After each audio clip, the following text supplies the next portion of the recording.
Hello, my name is Brian Wesley Johnson, and welcome to Soulivity Weekend.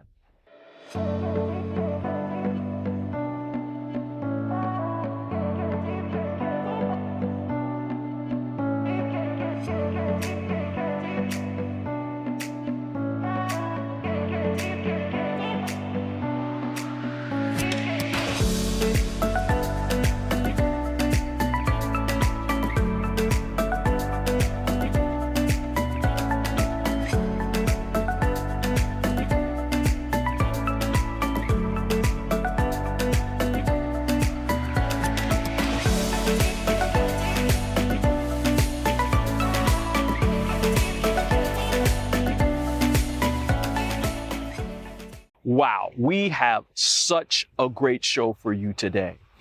First of all, you're going to get a chance to spend some time with a dear friend of mine. His name is Sebastian Zutant, and he is just a great guy, funny, but he's also a wonderful entrepreneur and a local restaurateur. He's been involved in 4 amazing restaurants here in DC, with the latest being his French-inspired Primose. So you don't want to miss that. And then later, our own Higher Health Now, Rachel Kaplan, is going to lead us through some breath work. This is such an important aspect of our overall wellness and mindfulness and how to keep us centered every single day. So enjoy, enjoy, enjoy.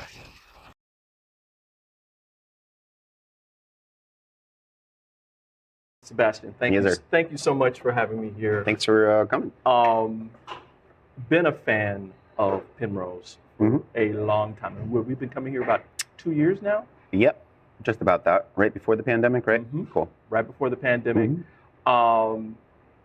It really reminds us of home, which we call Paris. It's just like our second home. Yeah, it's a great place. I really wanted to interview you because you have this energy, this spirit that you bring into this place. I can see it and feel it whenever we come in here. We're in a restaurant. We're in a restaurant. Yeah. So I wanted to kind of give our viewers a little bit of information about you. Like, you're from the DC area. Yep. What was it like growing up here? Let's start from the beginning. So I grew up in Rockville, which is 14 miles, give or take, outside of DC, directly up Georgia Avenue. And I didn't have much experience with DC when I was like a little kid, but when I was in high school, for better or worse, I was sent to private school because I needed to go to private school.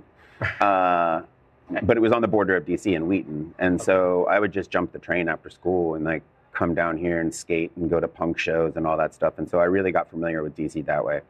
And back then, you know, we're talking like 92, shit was rough. Yeah, it's a little different. It's very different. It's very different. And so I saw all the changes, and some are better than others, and some are not great. You know, quite frankly, I think I've been pretty disappointed by the development of the city in terms of like how it's wiped out a lot of, you know, low income artists, musicians. It's all been wiped out. There is no, there's none of that. So they can't afford to live here. Nobody.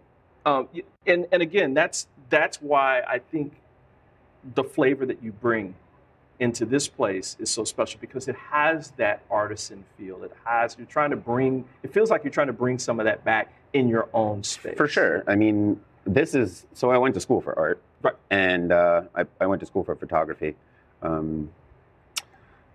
It's neither here nor there. But my point is this. I see restaurants as a very, very like creative outlet for me and for my staff involved. Especially when it comes to cooking or wine or cocktails, things like that, where there's actually a craft behind it.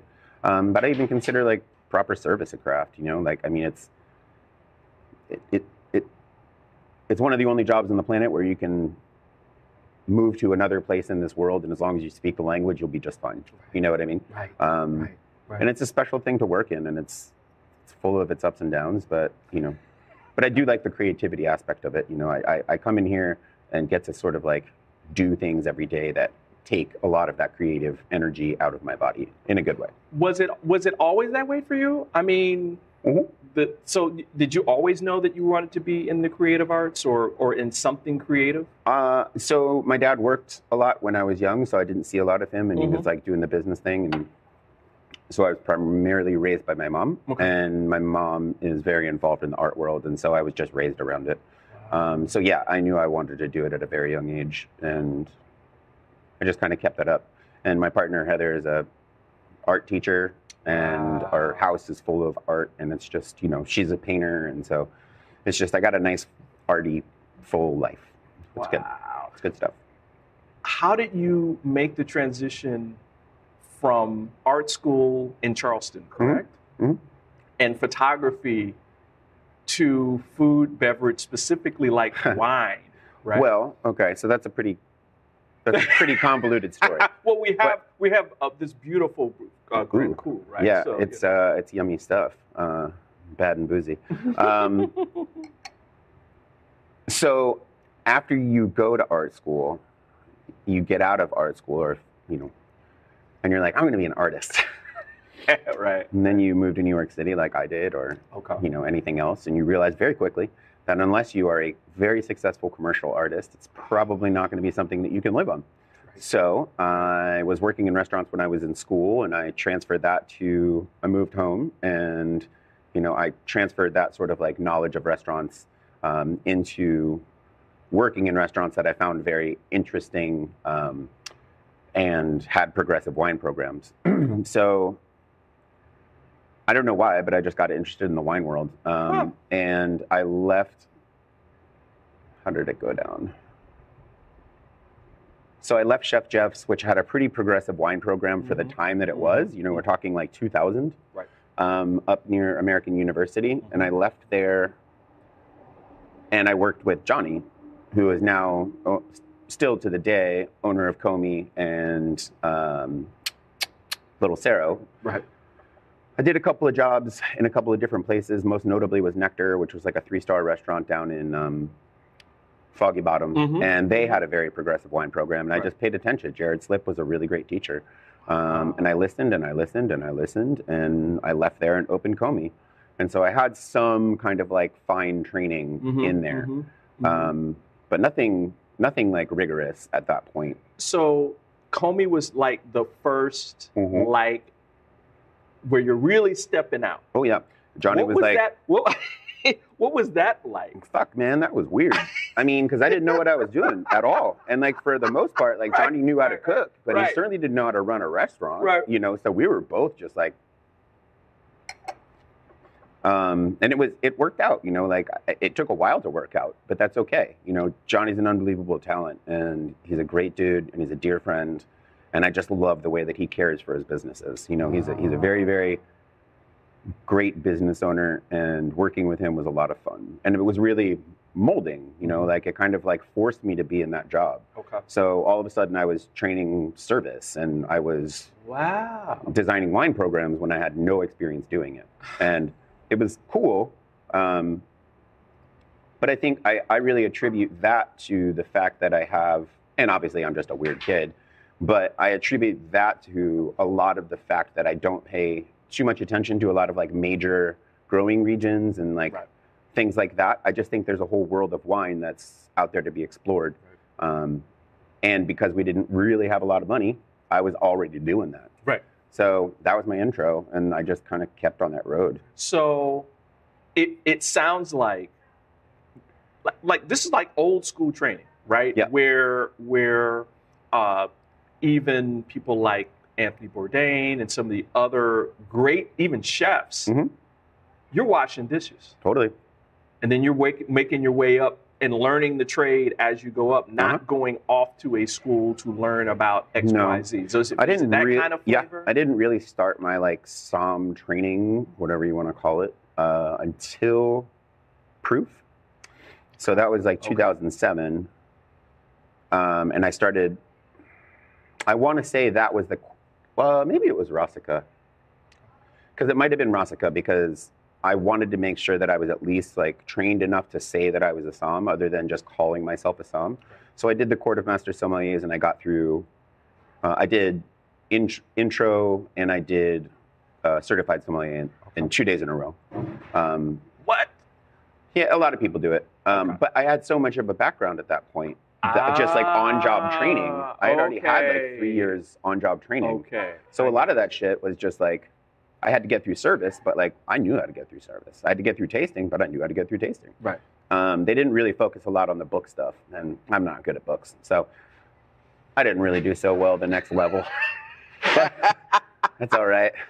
Have you ever thought about like that part, like going off and It doesn't appeal to me. I don't really see the benefit in it, and that's not to knock anybody that did it. I've got great friends who are master somms, and it's a really, really, really tough thing to do. It's incredibly difficult. Right. It's just not for me. Right. So, And coming up, if you didn't I would have the think love, so. Yeah, you probably wouldn't have done that. I would like to think so. It was because of my love. so stay tuned for more Soulivity Weekend. Hi there, Sheila Applegate here with some exciting news. I've joined the incredible Soulivity team as the host of the new Consciously Awesome live show, where I will be sharing insights to help you discover your full brilliance and claim the vibrant life you deserve. So, tune in every Wednesday right here on Soulivity TV to join the fun, and remember to subscribe to the channel so that you don't miss a single episode. Have an awesome week, and I will see you on Wednesday.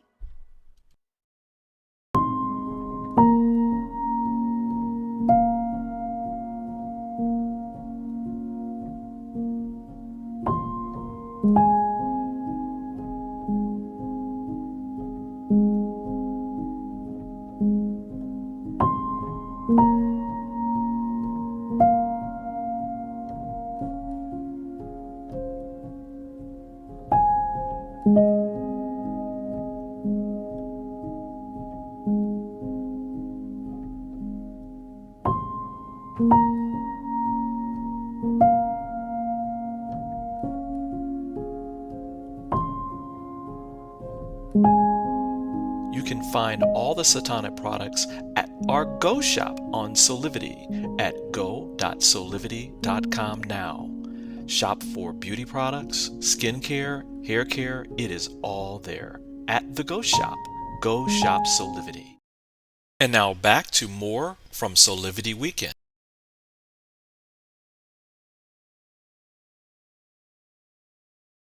But you knew specifically, like at Komi and then maybe at Proof, this is where you wanted to be. Oh, for sure. I mean, when it got to Proof, like I was like, fuck it, this is my life. You know what I mean? Like I was like running a 1,500 label program where I was selling like, I mean, dude, man, there was parties like Mark, God rest his soul, amazing man, unbelievably generous, like seriously like my second dad. And I mean that in like the most like, oh yeah, like I would have fights with him like my dad, you know what I mean? Like Sebastian, you know, like serious shit. Like we would get into serious shit, but then also there was so much love and so much kindness and so much respect. But that man showed me the world. That man literally showed me the world of wine. And dude, he would allow me to drink like 59 first growths. You know, like they would have parties. He and his wine friends would come over and have like really crazy parties. But like he would invite me to them, you know, and like because he wanted me to see it and understand it and like. And immerse yourself in it. Well, mainly probably too because he saw the love. If you didn't have the love, you probably wouldn't have done that. I would like to think so. It was because of my love. And just to put a little fine point on this, Proof to this day, even though you're not there, set a benchmark. Oh, for sure. For wine specifically in DC. Bro, I was selling glasses of Sassicaia. Glasses. I was selling it by the glass for $70 a glass, and I was selling like 6 bottles a week. It was crazy. That shit was wild. But you got to remember, that was the days of like fast money DC, and we were right down in we were right down there by the stadium and like all that shit. Right. There was a bunch of dudes just spending tons of money. DC again, from when we talked before from 92 to that time to even, they're completely different worlds. Oh, yeah. So different. Completely different. Nothing exists down there anymore. Exactly. What was the hardest thing you had to learn? Hardest thing I've had to learn. in this instance, I mean, like going through this process, going from, because, you know. The whole thing, you mean, or just one? Well, just, you knew that this was your passion, right? You came out of art school and you started doing this thing. You're like, wow, I really like this, right? But you still had to go through the process of learning and perfecting your craft. For sure. So what was the hardest thing during that period for you? Do you mean as a restaurateur or, okay. So, well, first of all, I will say this. I'm always learning, and I'm learning every single day. Okay. And honestly, what I've had to learn that is the hardest, probably the fact that I cannot be friends with my employees. That's a tough lesson to learn. And because the thing is, like, I've always been a sommelier, right? So, like, I'm sort of like somewhere in the middle of management. Like, am I a manager? Who's to say? Yeah, so when I started owning my own business, let's start with Red Hen, of course. Right. Which is a fantastic restaurant. Mike and Mikey do a great job. The Italian version of Primose, or the French version. Yeah, exactly, right? Right. So those guys were always like, just make sure that you don't become friends with your employees. But the thing is, like, it was so hard for me to disassociate it. And I just never learned it there, honestly, which was, or maybe I did, but like at that point, I had already decided to open Primrose. But another hard thing to learn was like, well, no, that was it. That was it, honestly, like, because it's hard to draw those boundaries when you're close with people, you know what I mean? And like it's an industry where things can get out of hand quickly. And so if you don't have those boundaries set, things can get out of hand quickly.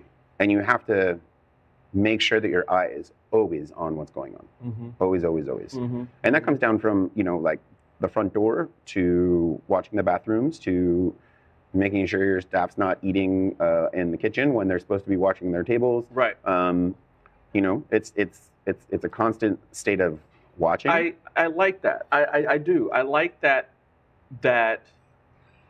as an entrepreneur, you're following this path toward, because it's a business, you love it, right? If you were able to have a good life and, you know, not make $1 million or whatever it is, but still have a good life, you'd still do this, right? Yeah.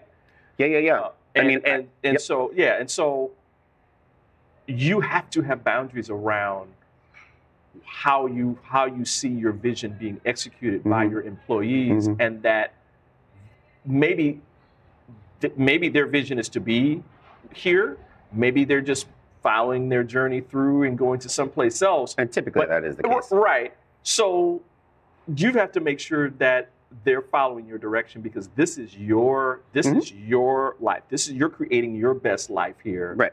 And they get some benefits of that as they're going along through theirs. Absolutely. I never really thought about it from that perspective in that way. Yeah, it's just a really important thing. Because it becomes really difficult to tell somebody they're doing something wrong if they're your friend. Right. And then all of a sudden it's like, well, there's like weird, you know what I mean? Then there's weirdness, and then you feel weird, and then it's just fucked up. And like, and like restaurants can get out of hand real quick, real quick. You know, there's a lot of emotion. It's really high intensity. And it's just very, very easy for things to get out of hand really quickly. So I find it absolutely best to just like keep everybody where they're supposed to be. Right. Everybody stay in your lane. Right. And my guess is there's probably certain people that you have a little bit more relationship of than others, but the boundaries are very clear. The boundaries are there. Are even clear. Yep. Wow. Okay. That is an important point. And the hardest thing I had to learn. And honestly, the other hardest thing I've had to learn is how to own a restaurant by myself, because it was Mike and Mikey that I was with at Red Hen. Right. And those guys handled so much of the business aspect because I was the somm. And now I handle a lot of it. You know, I have great general manager and a great AGM and a really great accountant and bookkeeper, but But having to learn how to basically take responsibility for everything was also a big lesson. Wow. But I like it. Yeah, I know. Again, it shows. It shows, and the lessons that you kind of learned, the knowledge and experience that you acquired over these years, from going to Komi, to Proof, to Rasika, to Red Hen. I mean, these are institutions now, right, in DC, to now Primose, which is now, I would say, a new institution, because this is now a mainstay. We're doing all right. I'm going to take an act of privilege here, because I've been coming here since the beginning through two chefs. Yeah, baby. I'm glad you guys are doing well, but I also miss the quiet times. The quiet time. When you had this joint to yourself. Exactly. You come in on a Sunday and hang out, and it's like quiet or whatever. But I will deal with that. I will deal with. I'm ecstatically happy that you guys are doing so well. Awesome. And there's adversity. Big time. The pandemic was hard on the restaurant scene, on everybody. I don't know of any owner that didn't have to start thinking out of the box. Yeah. I mean, how did you guys survive? What was your story? Like that is so my wheelhouse. Like, right. Figure it the fuck out. You know, like, all right. Like, I will figure it out quickly. Like, if you give me a computer program to figure out, I'm gonna get pissed and walk away. But if you challenge me with like a project like that is like non-technical, I'll get it done, and it'll be creative, and it'll be like, and I guess that's the thing, is like, that was a creative jaunt. You know what I mean? That was like pandemic, that kind of deal. Big time. That was like all about creativity, and I was so into it. Like, even the weird videos on Instagram and all that shit. It was like constant entertainment to myself, because I was here by myself for like 4 months. Right. It was me and Antonio in the kitchen, and that was dark. But tell us what you did, though, because I know what you did. So we turned into Larry's fried chicken and cheese, baby. Larry's fried chicken and cheese. Chicken and cheese. Yeah, man. So first of all, where did the idea come from? Drunken laziness. I'm somewhere around there. Okay, so like, I've always wanted to have, like, I've got 7,000 concepts for restaurants in my brain. Gotcha. And one of them is, I'm just not dumb enough to open them, by the way. Right. One of them is basically Larry's fried chicken and cheese, which is just like indulgent home food, you know, cheesesteaks, burgers, chicken wings, pizza, like shit like that, and like baller natural wine. And I just thought it's a great idea, and I don't know, like, I just figured it would work. But I also didn't really have a choice. You know what I mean? It was like, well, what else are we gonna do? Everything's got to be to go. We don't actually have any food that would be good to go, so like, we just had to flip the menu, and we made that good stuff. And it was successful. And it was highly successful. It was successful, and then the second I started to see a downturn, I was like, we got to change it. And so we did a few different nights where we did La Union, which was basically like Salvadoran Mexican food, because we basically just let the chefs in the kitchen take over the menu. And that was cool, and that crushed. And again, how brilliant was that? I mean, I'm gonna crush on you for a little bit. Thanks, man. Okay, listen. We're going to keep the kitchen open. We can do it safely. We can have food going out the door.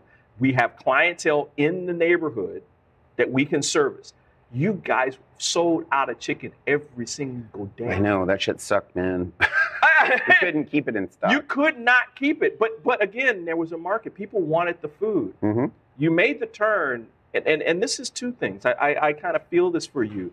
One, again, restaurant, you're keeping employees, you're keeping the kitchen open, you're keeping the restaurant open, but you're also providing an additional service, right? Yeah. By introducing people, you know, doing these kind of takeover kinds of things. And it worked.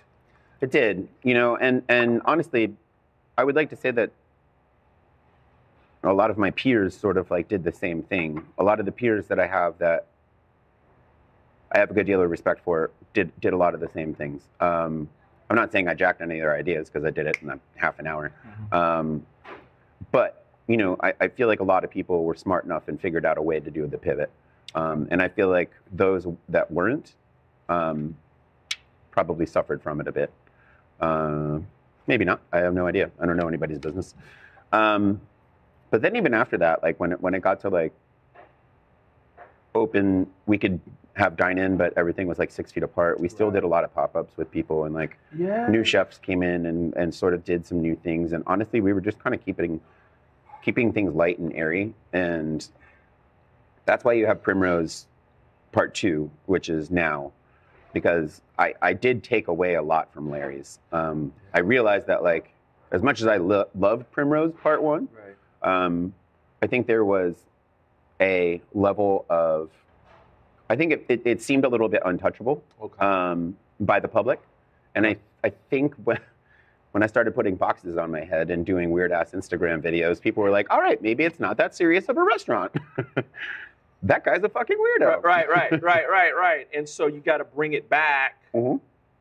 And so we brought it back to Primrose, but it's got a lot of Larry's vibe. You know what I mean? We were talking earlier about the music that you listen to in Paris and like how all the restaurants have this like funky shit playing. Right. We're very different now. Like, I mean, it like sometimes we have skate videos playing on the screen and hip hop playing, and like we're all very comfortable with it. And none of my staff wear uniforms anymore. Right. And I'm very comfortable with it. And it's just, I think COVID also allowed me to, which is ironic because I'm pretty much myself anyways, be even more myself or have more of myself and my staff's personalities in the restaurant.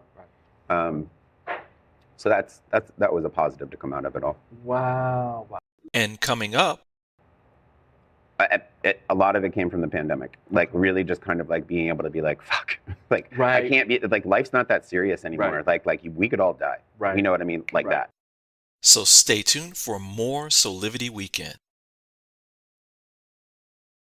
Are you ready to take that first step towards true, unwavering inner happiness? Are you like thousands of people who have everything they need, not want, but need, and still can't seem to find happiness and fulfillment in their lives? If so, the Steps to Happiness show is for you. On my show, you will learn about the principles and practices that lead to true inner happiness. Because guess what? It isn't found in our external environment, but within ourselves instead. Together with my guests, we will explore the latest physical, mental, emotional, and spiritual well-being practices. And together we'll advise you on the actionable steps you can take towards a happier, more fulfilled, authentic life. So I invite you to join me each week on Soulivity TV on the Steps to Happiness show with me, Teresa Greco. We work so hard sometimes. Isn't it time for a break? Take a walk. Or enjoy nature. Or maybe a leap. Or a ride. Or even a dip. Spending time with a friend. Or some time alone. Whatever it is, always spend time growing and learning with a Soulivity Weekend. Every Saturday at 10 a.m. Eastern, right here on Soulivity TV. And now back to more from Soulivity Weekend.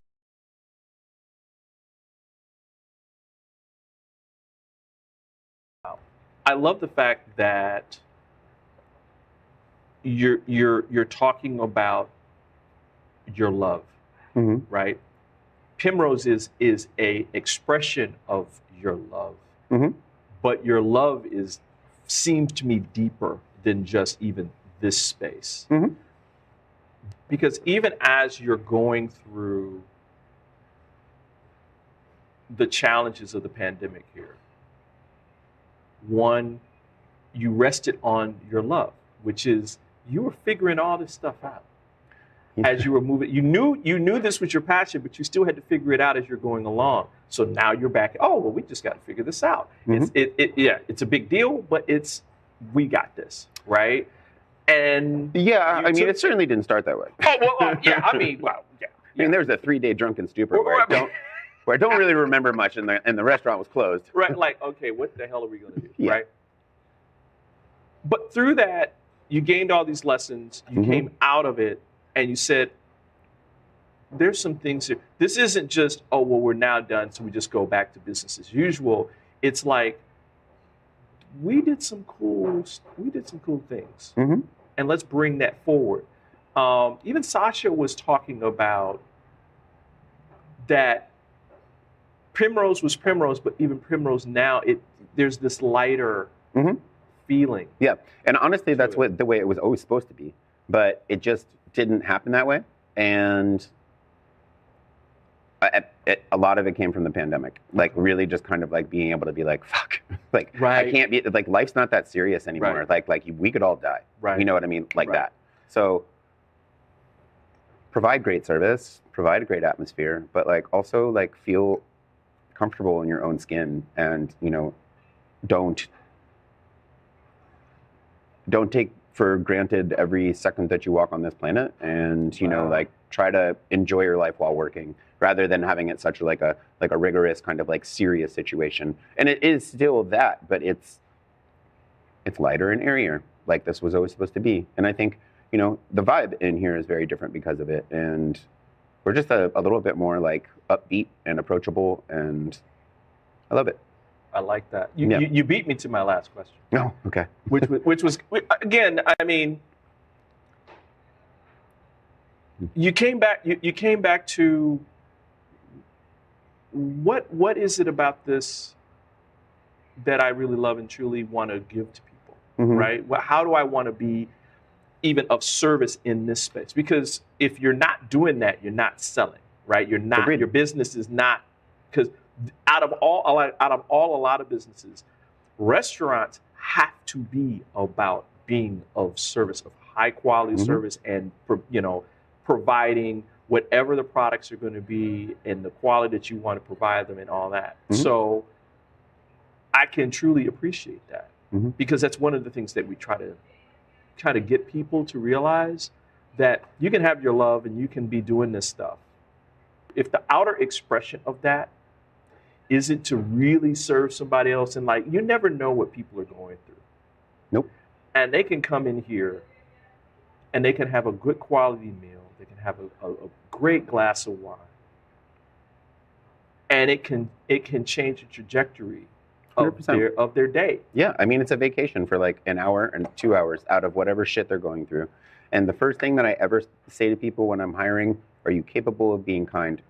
It's the first thing I say. Wow. Every server that's ever worked here, are you capable of being kind? Because that's the most important part in this industry. Wow. Just treat each other with kindness, and like everything will be good. Like, honestly, some people are assholes, and they're going to be assholes, but like, it's not on you to treat that person back like an asshole. It's on you to just be like, have a great day. Have a great day. And just move on. You don't have to do everything to make that person not be an asshole. I think that is something that we can probably take into just everyday life. Oh, absolutely. You don't have to go there with people where they are, right? Where if they're having a miserable day or whatever, you don't have to like match that intensity with you fighting back. Right. You can just be kind. Just be nice, because you don't know what they're going through. Wow. Well, on that, I'm going to once again thank you for this wonderful interview, this wonderful wine. Yeah, Barneau is baller. And we'll be right back with more Soulivity Weekend. Cheers. Stay tuned for more Soulivity Weekend. Thank you for tuning in to Beauty and Gratitude with D'Angelo Thompson. That's me. We're going to focus on beauty from the inside out, and gratitude being a cornerstone of your life. I will have amazing guests from all walks of life, from wellness experts to beauty, tech, fashion, you name it, they will be here. And we have amazing names coming up in the near future. So tune in every 2 weeks, 8 p.m. Eastern Standard Time on Soulivity TV or Soulivity Magazine. Thank each of you for watching, and focus on life, focus on gratitude. Thank you. And now back to more from Soulivity Weekend. Hello, and welcome back to Soulivity Weekend. You know, I find in my own life that a regular practice of meditation and other wellness techniques helps me keep grounded and peaceful no matter what's going on in my life. Watch this great segment with Higher Health Now's Rachel Kaplan as she talks about breath work and how it can really affect your life in a positive way every single day. Enjoy. Hi, everybody. Welcome. I'm Rachel Kaplan. I am the CEO, founder of Higher Health Now with Rachel. And today I'm just so honored I get to share and teach you something called ancient Tibetan breathing. And this is ancient Tibetan breathing is actually designed to help train our mind to think right thought.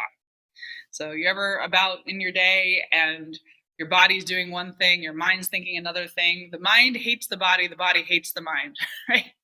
So this breath work is really, really essential in helping training our mind to think right thought, to really support us so that we can go out in the world and be the best version of ourselves. So I'm really, really excited to teach this to you.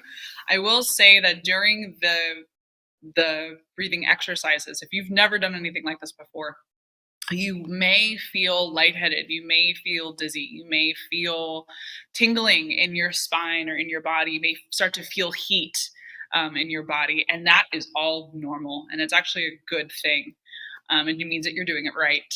And the most important part about this breath work is that you feel. So it's that you feel the tingling sensation, the lightheaded sensation, like that you're feeling all those things. Just feel it and don't be afraid of it. Really what you're doing is you're moving your prana, also known as your life force, your breath, through your body in a very intentional way. And so you're waking up certain cells and nerves and organs and moving blood also essentially through your body very, very quickly, which is good stuff, right? So the first breathing exercise I'm going to teach you is called harmonic breathing. Harmonic breathing is also known as balancing the right and left side of your body, which helps to connect you and balance you with your surroundings, your physical surroundings, where you are in space, but then also connecting you and really grounding you with source energy and the larger universal energy that is always supporting you. So it's a very powerful breathing exercise. And you may have seen it done with your thumb and pinky or your thumb and your ring finger. I was taught to do this breath work with both of my thumbs. So that's the way I'm going to teach it to you. All right. And I like to do this breath work with my eyes closed. The reason being is that I turn inward and escape the outside world. I turn inward. And you can really feel your breath with your eyes closed. And again, that's the most important part. So let's just start with posture. Your posture is very important. I'm sitting on the floor. You can sit on the floor or on a pillow if you want your hips a little bit higher than your knees, especially if you have tight hips. You can also be just be sitting in a chair, a normal chair, and having your feet flat on the floor, your knees 90-degree angle, and sit. If you're in a chair, sit towards the front part of your chair so you can really sit tall in your spine, and lift your shoulders up and down, and just really stretch your spine up. Feel the length of your spine, the length of your back, and just breathing in and out through your nose. Start by feeling gratitude for breath. Our breath is really the only thing that stays with us throughout our entire life, throughout our entire journey on this earth. And when you're born, you inhale. And when you decide to leave your body and transition, you exhale. right? So your breath is with you throughout your entire life, throughout your entire journey. And it's something our body does unconsciously. Thank goodness, right? Thank goodness our body can breathe without us having to think about it, right? It keeps us alive, it keeps us going. So just taking a moment before we begin to really feel gratitude for breath.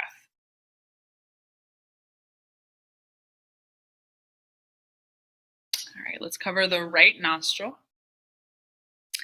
And you're going to inhale for 4 counts on the left side, through the left side. You're going to hold the breath for 16 counts, and then cover the left nostril, let go of the right nostril, and then exhale slowly for 8 counts. And then inhale for 4 counts to the same side, hold for 16, cover the right, let go of the left, and then exhale slowly for 8 counts. If you've never done this before, 16 counts may feel like a long time. And if at any point you have to let go of the breath, you have to, exhale, that's fine. Just keep trying, keep practicing. This is something that you get better with over time. So I just want to encourage you to practice this daily, and you'll get better at it. I remember when I first did this, I felt kind of like, oh my gosh, I'm going to pass out. You don't. But again, this is all just new things. So just be open to trying this, because when you learn how to really hold your breath, it's a very powerful feeling. I will say the more relaxed you are, the easier it is to hold your breath. So you can even just try this right now. Just go ahead, inhale, and hold the breath. Now relax your shoulders. Relax the face. All right, you notice how much easier it is to hold the breath when you're relaxed? Very normally we hold the breath and we tense the shoulders. And you struggle to hold the breath, right? It doesn't work. So I'm going to remind you over and over again as you're holding to relax the shoulders and relax your face as you hold the breath for 16 counts. All right. And then again, on the exhale, when you exhale for 8 counts, in the beginning, you may want to just kind of exhale completely. And eventually you will learn how to control that exhale for 8 counts. And again, it's a very powerful feeling when you do that. So don't be afraid. Give it a try. Trust that your breath is with you, supporting you. It's not going anywhere. And I say, let's just jump in. Let's try this. All right. So sitting tall in your spine, shoulders up and down. Go ahead and close the right nostril. Exhale completely. And let's begin. Inhale. 1, 2, 3, 4. Now hold it. 1, 2, 3, 4, 5. Relax the shoulders. Relax the face. The more relaxed you are, the easier it is to hold your breath. 13, 14, 15, 16. Now cover the left nostril, let go of the right, and exhale slowly for 1, 2, 3, 4, 5, 6, 7, 8. Empty your lungs completely. Now inhale for 4 counts. Seal the breath. Keep the shoulders relaxed. Continue to stretch your spine out. Face relaxed. The more relaxed you are, the easier it is to hold your breath. Cover the right nostril, let go of the left, and exhale slowly. Empty your lungs and inhale. Full lungs. Hold it. Visualize the left side filled with light.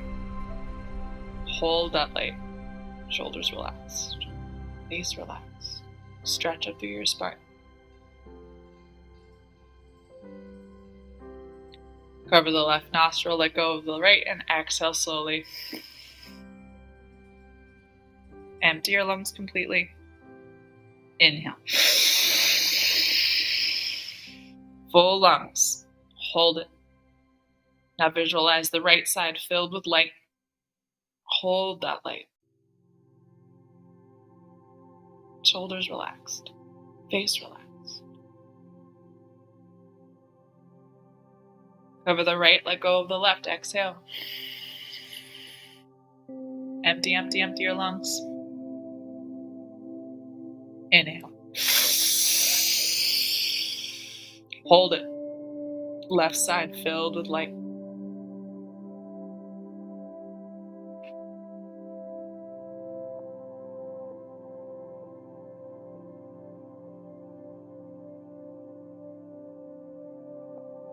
Cover the left, let go of the right. Exhale. Empty your lungs. Inhale. Hold it.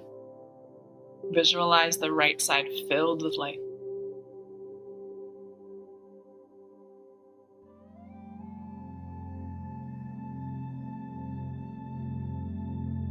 Transfer that light to the left side. Cover the right nostril. Exhale through the left nostril. Pushing that light through the left side.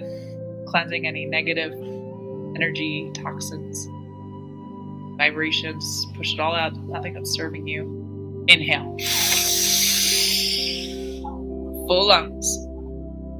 Left side filled with light. Hold that light. Keep the shoulders relaxed. Face relaxed.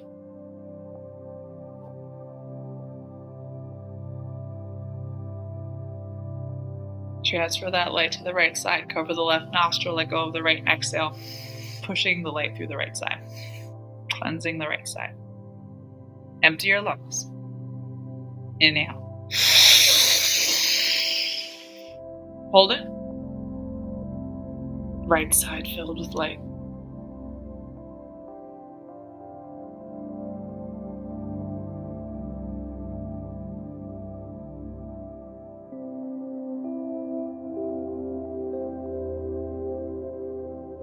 Cover the right, let go of the left, and exhale. Pushing that light through the left side of your body. Cleansing, healing. Now drop your hands and just drop your chin to your chest. And just start to breathe normally in and out through your nose, noticing, feeling any differences in the body. Maybe it was difficult for you to hold the breath the first time. That's okay. Just knowing and understanding that you're learning something new. It takes time, takes practice. And just trusting that you are doing it right. And that you're just beginning your journey of the harmonic breath. All right, next breathing exercise, if you want to open your eyes quickly and just watch as I demonstrate. So this next breathing exercise is called pranic breath. And it's actually, pranic breath means skull cleansing or memory enhancing breath. This breath is a bit more vigorous than the harmonic breathing that we just did. And the visual I like to give is, think about shaking a soda bottle, right? Shaking like a club soda bottle and shake, shake, shake, shake, shake, right? That's basically what you're doing when you're doing this pranic breath, is you're moving your breath vigorously through your body in a very forced manner. And for me, every time I do this breathing exercise, I feel heat in my body. I start to sweat a little bit, and that's normal. Okay, so don't feel like there's something going wrong if that starts to happen, right? That's normal. And I'll just go ahead and demonstrate what it looks like and sounds like before we begin. So same posture. So really making sure you're sitting tall in your spine. Exhale completely. Drop your head, chin to your chest. When you lift your head up, you're going to inhale through your nose and fill up your lungs like this. Watch. And then when you exhale, you're going to push the air through your teeth and empty your lungs completely using the abdominal wall. You will notice that you use your abdominal wall. So it's inhale, exhale. Inhale, full lungs. Exhale, empty your lungs. Right, really forced. Okay. We do this 49 times in a row.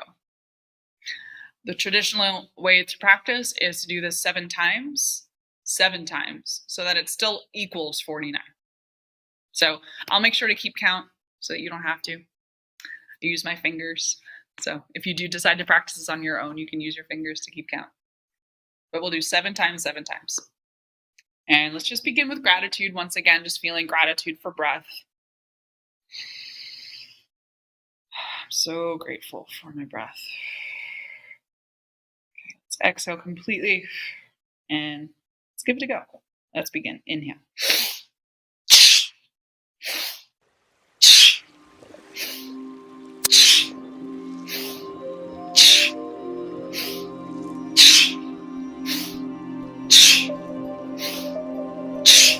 And just pause. But just feel. Remember, the most important part is that you feel. Second round, begin.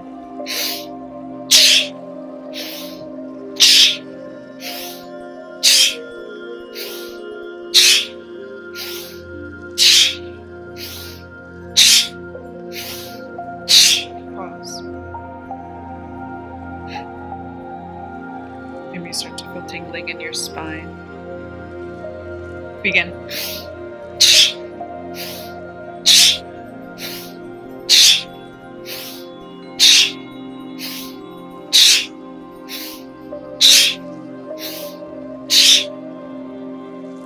Just pause. Just feel. We start to feel buzzing in the body. Begin.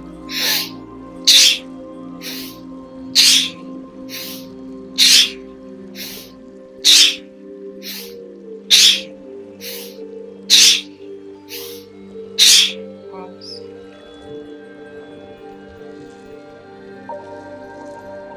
Fifth round, begin.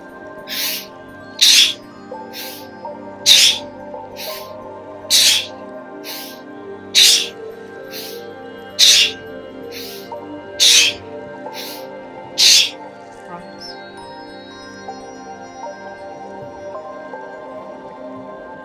Just feel. Sixth round, begin.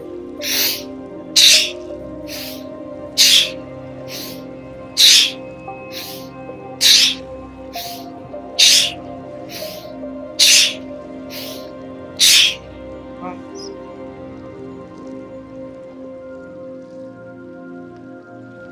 And last round, really go for it. Begin.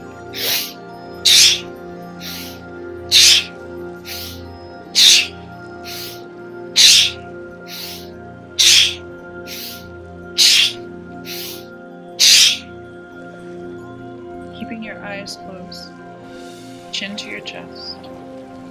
Just feel. I'm now about to say the spiritual affirmation. As I say these words out loud, please visualize these words to yourself, keeping the eyes closed. Continue to feel.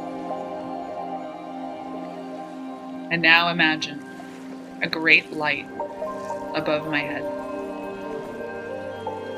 The top of my head is relaxed and heavy. The muscles of my face are loose. There is no pressure in my teeth.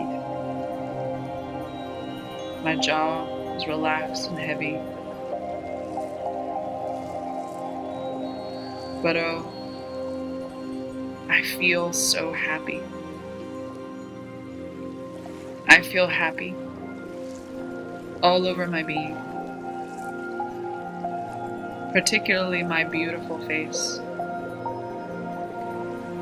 My face is covered with smiles. My body is covered with the warmth of my smiles. I feel a gentle pressure from within that takes away all the wrinkles produced by sorrows, concerns, difficulties, and fear. I feel happy all over my being. And now the light goes down. Chest relax. Abdomen falls. And the light goes all the way down to the tip of my toes. Now I see this great light illuminating my back and the back of my neck. And I look from above my beautiful spine, and as though I see a waterfall of sunlight laying within it. I see countless sparks of bright light, light, light. If your eye is one, the only eye, the eternal eye, the spiritual eye, the third eye, the eye I am using right now. If your eye is one, your whole being will be filled with light. Now I know that each countless number of cells in my body is a light, a lamp, a torch, bringing me to the divine wisdom within me. The light corresponds perfectly to the flame, as the flame corresponds perfectly to the fire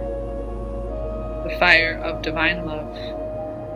That is the center of my being. And now, feeling happy, feeling grateful, almost without noticing, I take a soft, short breath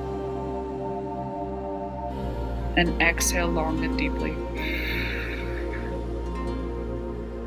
Take one more short breath, and I quickly exhale.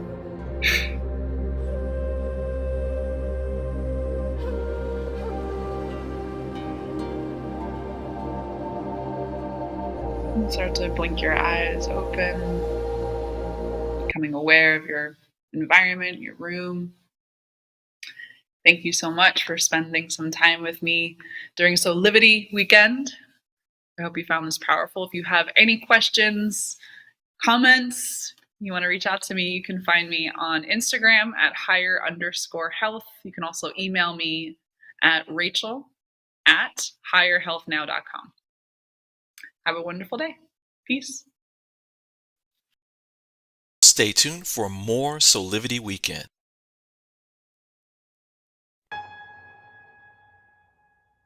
Have you ever asked the question, if I was to be anything, what would I be? Regardless of money, regardless of status, beyond popularity and fame. Living your passion, feeling your life has purpose. Soulivity is a space to nurture that which lives in all of us. A place where work can become play, and doing what we love creates the dreams of a lifetime.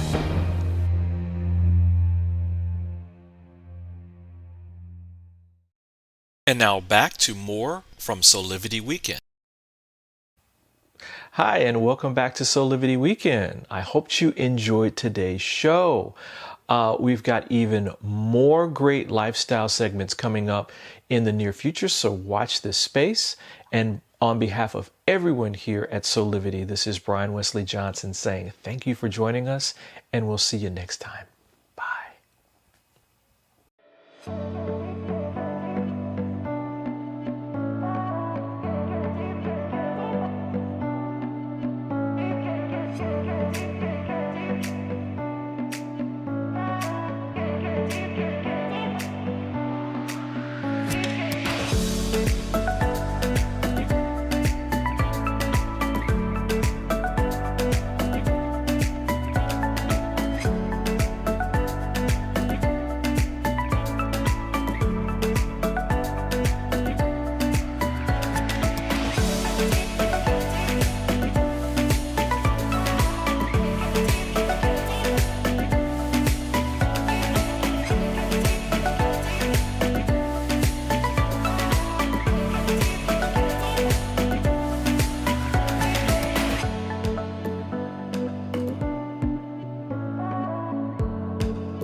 Follow us on social media for giveaways, events, and a whole lot more.